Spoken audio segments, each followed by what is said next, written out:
সবাই আজকে যে গোয়ার মুভির যে ক্যাম্পেইনের যে সিস্টেমটা করেছে এটা ডিফারেন্ট মানুষের চোখে পড়ার জন্য। আসলে চোখে পড়া এলো মূল উদ্দেশ্য। আপনারা প্রচার কিভাবে করবেন?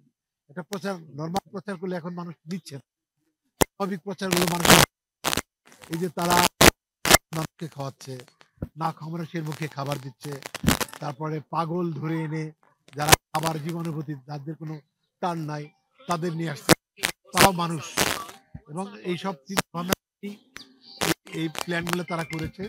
আমরা শিল্পী সমিতির পক্ষ থেকে আমি স্বাগত জানাই। আমি মনে করি যে এগুলো একটা দৃষ্টান্ত হয়ে থাক ক্যাম্পেইনের ক্ষেত্রে। এইভাবে ক্যাম্পেইন করে জনমানুষের কাছে ছড়িয়ে পড়ুক যে গোয়ার নামে একটা সিনেমা আসছে। প্রত্যেকটা সিনেমার বেলায় যেন নতুন নতুন প্ল্যান করে আপনাদের সাপোর্ট নিয়ে, আপনারা সাংবাদিক বন্ধুদের সাপোর্ট নিয়ে প্রচার শুরু করুন। কারণ প্রচারের জায়গাটা এত কমে গেছে, কখন কোন ছবি আসে কোন ছবি চলে যায় মানুষ জানতেই পারে না। এখানে প্রচার আগে যেমন মাইকিং করা হতো, দেয়ালে দেয়ালে পোস্টার ছিল, এখন কোনো পোস্টার দেয় না। পলিটিক্যাল নেতারা সব পোস্টার লাগায়, আমাদের সিনেমার কোনো পোস্টার লাগাতে দেয় না, আইন নাকি সাপোর্ট করে না।